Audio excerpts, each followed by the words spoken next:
نحمدہ و نصلی علی رسولہ الکریم۔ عزیزان محترم، میں Muhammad Aslam Dode, chairman liberal party Pakistan, آپ سے مخاطب ہوں اور آپ دیکھ رہے ہیں liberal party Pakistan YouTube channel. پیش خدمت ہے پروگرام فہم قرآن۔ عزیزان محترم، ہمارا آج کا موضوع ہے بسم اللہ الرحمن الرحیم کی تفسیر، اور آج کے لیے ہمارا عنوان ہے بسم اللہ الرحمن الرحیم کے فضائل اور فوائد۔ عزیزان محترم، آپ کو پتہ ہے کہ میرا یہ پروگرام فہم قرآن کافی عرصہ سے آپ حضرات کے سامنے پیش کیا جا رہا ہے۔ اس پروگرام کو پیش کرنے کا بنیادی مقصد قرآن پاک کا فہم و ادراک حاصل کرنا اور قرآن پاک کا ترجمہ اور تفسیر سمجھنا ہے، نیکیاں اور اجر و ثواب حاصل کرنا ہے، اور اسی طرح اللہ عز و جل کی خوشنودی اور اس کا قرب حاصل کرنا ہے۔ عزیزان محترم، اپنے مذہبی اور دینی علم میں اضافہ کرنا اور دنیا و ما فیہا کے لیے خیر و برکت حاصل کرنا بھی اس پروگرام کا ایک بنیادی مقصد ہے۔ اسی طرح اخروی زندگی کے لیے اللہ عز و جل سے بخشش کی امید رکھنا، دوسرے مسلمان بھائیوں کے لیے نیکی کی ایک مثال قائم کرنا، اور اسلامی سماج میں ایک نیک، ایماندار اور پختہ اسلامی ذہن کے حامل ایک اچھے شہری کا کردار ادا کرنا ہے۔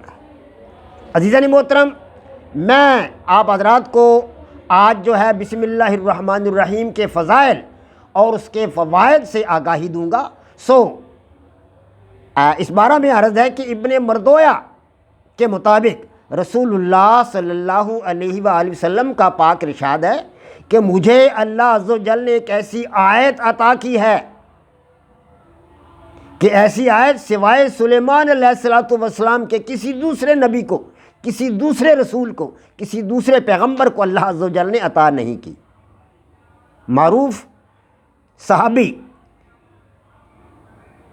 حضرت جابر رضی اللہ تعالیٰ عنہ سے روایت ہے کہ جب یہ آیت بسم اللہ الرحمن الرحیم نازل ہوئی تو بادل مشرق کی طرف چھٹ گئے، ہوائیں ساکن ہو گئیں، سمندر کی طغیانیاں رک گئیں، جانوروں نے اس کی طرف کان لگا لیے، اور شیاطین پر آسمان سے آگ کے شعلوں کی بارش ہوئی۔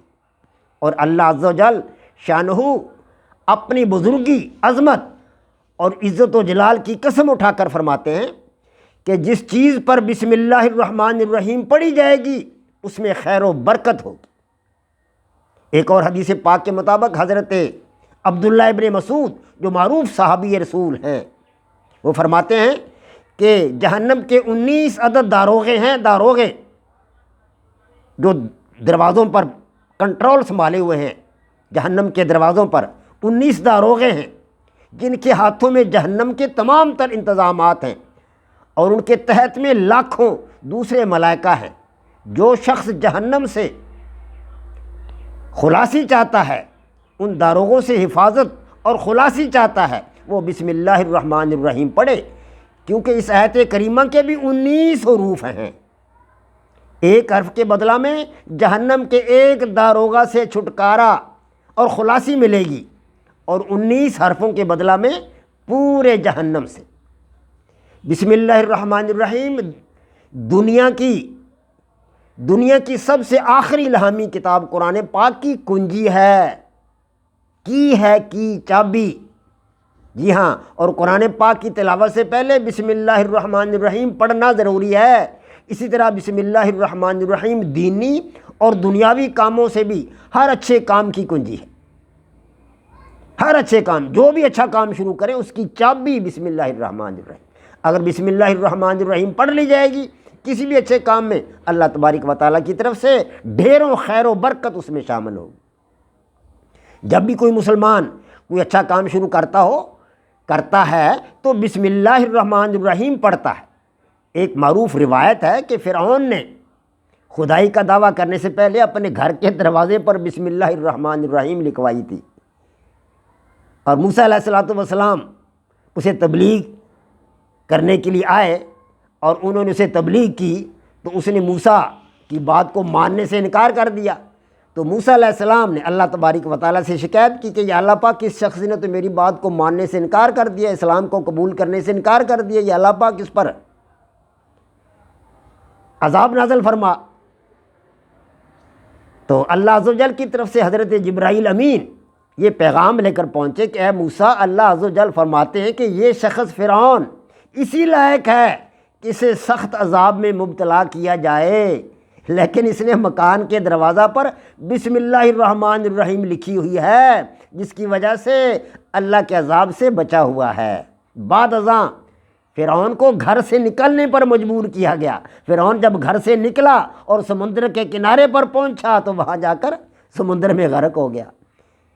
گھر کو بسم اللہ الرحمن الرحیم سے اللہ تبارک و تعالیٰ نے بچا لیا، کیونکہ اس پر اللہ تبارک و تعالیٰ کا نام لکھا ہوا تھا۔ پھر وہ باہر نکلا گھر سے تو سمندر میں غرق ہو گیا۔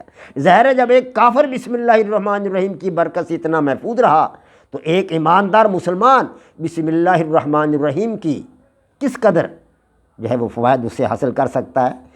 تو اگر کوئی شخص جانور پر سوار ہوتے وقت، گھوڑا ہے یا اور کوئی جانور ہے، اس پر سوار ہوتے وقت بسم اللہ الرحمن الرحیم پڑھ لے تو جانور کے ہر قدم پر اس شخص کے حق میں ایک نیکی لکھی جائے گی۔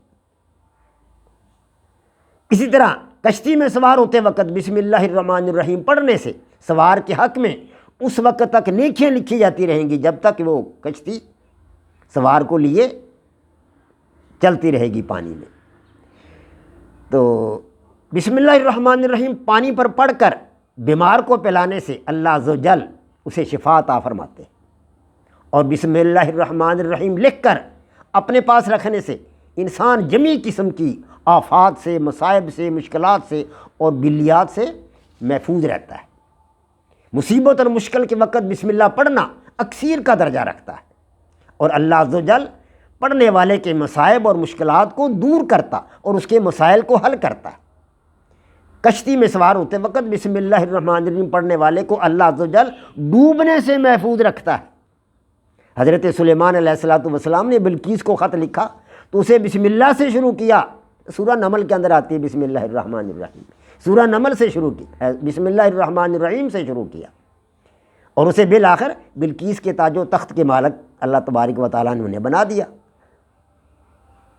تو مسلمانوں کے معروف جنگجو حضرت خالد بن ولید کا واقعہ ہے کہ انہیں ایک دفعہ زہر کا پیالہ دیا گیا کہ اگر تم مسلمان ہو، پکے مسلمان ہو، راسخ العقیدہ مسلمان ہو اور تمہارا یقین ہے اللہ کی ذات پر، تو یہ زہر پی کر دکھاؤ۔ خالد بن ولید مسلمانوں کے جنگجو، سپہ سالار، حضرت ابوبکر صدیق کے زمانہ میں جنگیں کی، عمر فاروق کے زمانہ میں جنگیں کی، اور بڑے بڑے مار کے فتح کی، انہوں نے کامیابیاں حاصل کی۔ انہوں نے کہا لاؤ زہر کا پیالہ لاؤ، تو زہر کا پیالہ اللہ کا نام لے کر بسم اللہ الرحمن الرحیم پڑھ کر پی گئے، کچھ بھی نہ ہوا، خدا کے فضل و کرم سے محفوظ رہے۔ یہ ہیں بسم اللہ کی برکتیں، بسم اللہ کے فوائد اور بسم اللہ کی فضیلتیں۔ وما علینا الا البلاغ۔ پاک فوج زندہ باد، پاکستان پائندہ باد۔